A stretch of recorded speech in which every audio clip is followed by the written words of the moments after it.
Oke, jadi aku mau share satu website yang menurut aku akan sangat berguna buat orang-orang yang ya katakanlah mereka mau belajar buat programming tapi pengen ada strukturnya yang jelas.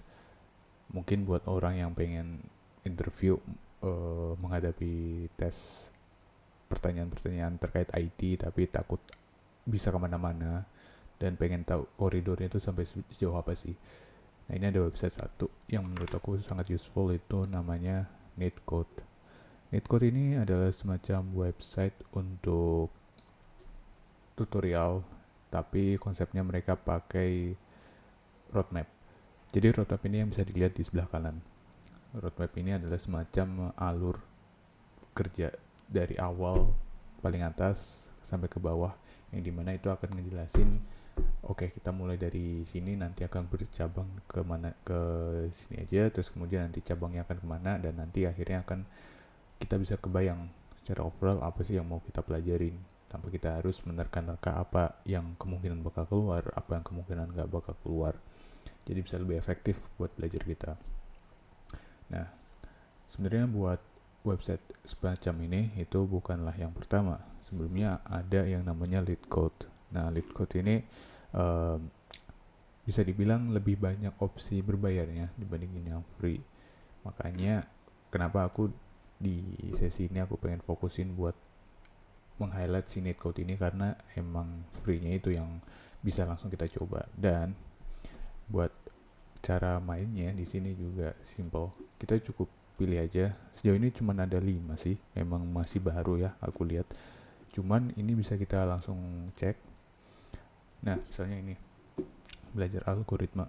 Nah, nanti kita bisa tahu nih kira-kira apa aja yang bakal kepake, mulai dari array, kemudian linked list, kemudian recursion, sorting dan sebagainya. Jadi kita udah tahu nih apa sih yang bakal kita pelajarin.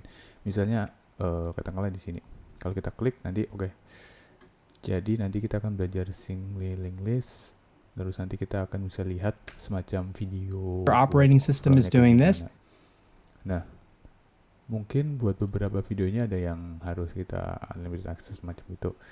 Bisa kita coba buat sign in, terus nanti mungkin kita dapat aksesnya. Tapi sebenarnya nggak perlu sampai sejauh itu, karena enaknya kalau misalnya kita belajar dengan adanya roadmap, itu kita bisa langsung cari aja. Misalnya ini deh, Fibonacci sequence. Ya udah, kita cari aja langsung apa sih Fibonacci sequence. Oh, itu kayak gini. Nah, ya udah. Jadi kalau misalnya kita belajar satu-satu terus kita cari aja di Google, nanti pada akhirnya kita langsung dapat konsep semuanya. Dan enaknya di sini ya udah, ini kurang lebih kalau algoritma ya bakal kayak gini, konsep yang bakal kita pelajarin. Nah, begitu juga buat kalau misalnya di website lain, cuman buat LeetCode aku belum terlalu ngedalemin. Nah, kayak gitu. Jadi itu aja sih sebenarnya.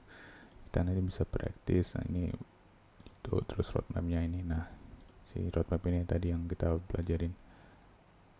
Nah, ini juga ada misalnya buat versi tertulisnya juga bisa. Kita langsung belajar kayak gini bisa. Nah, enaknya kenapa kalau misalnya kita pakai ini? Ini akan sangat ngebantu buat orang yang satu belajar secara otodidak, dua buat orang yang mau belajar lebih efektif. Buat orang yang belajar otodidak, kayak aku sendiri yang ngalamin, bener-bener ngalamin selama kurang lebih 5 tahun lebih, aku belajar secara otodidak buat programming. Itu sangat sulit buat kita bisa belajar secara efektif. Mau gak mau, karena gak ada roadmap. Biasanya gak ada roadmap yang jelas, kecuali mungkin ada orang yang udah belajar dulu terus nge-share, oh kira-kira kalau misalnya kita mau belajar ini ya kita belajar ini gitu. Biasanya mau gak mau kita ya udah, misalnya buat belajar PHP gitu ya udah kita pelajarin semuanya gitu sampai selesai.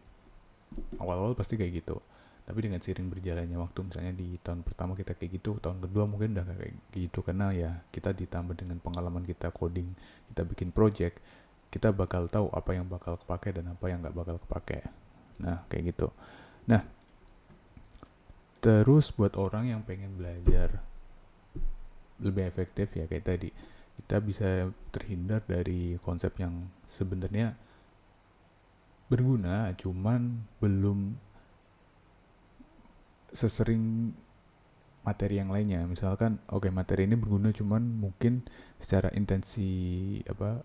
frekuensi pemakaiannya nggak cukup jarang. Mungkin dengan seiring berjalannya waktu, dengan adanya teknologi lain yang bisa gantiin lebih baik, yaitu nanti akan mau nggak mau kita ya ngerti cuman nggak akan kita pakai. Misalnya PHP ajak ini kan, ajak itu kayak misalnya kita bikin sistem asinkronus yang kita misalnya nggak perlu reload buat dapetin datanya. Sekarang kan udah nggak kayak gitu, kita nggak pakai PHP ajak, kita pakainya ya udah pakai Node.js gitu kan, yang udah asinkronus. Itu di React juga ada sync, ya udah. Dan harusnya di roadmap yang sekarang kalau misalnya kita belajar front end ya nggak ada kayak gini, langsung ke React-nya. Itu sih. Nah, paling itu aja, nggak banyak-banyak. Jadi bisa langsung dicek di sini. Aku dapat ini juga dari itu rekomendasi YouTube kayak ini nih roadmap 2023 buat programming, yang aku sendiri ya nggak pernah pakai itu, apalagi buat waktu persiapan interview. Syukurnya nggak perlu pakai itu, tapi kalau misalnya buat orang yang saat ini lagi menghadapi itu mungkin akan sangat berguna. Jadi kayak gitu.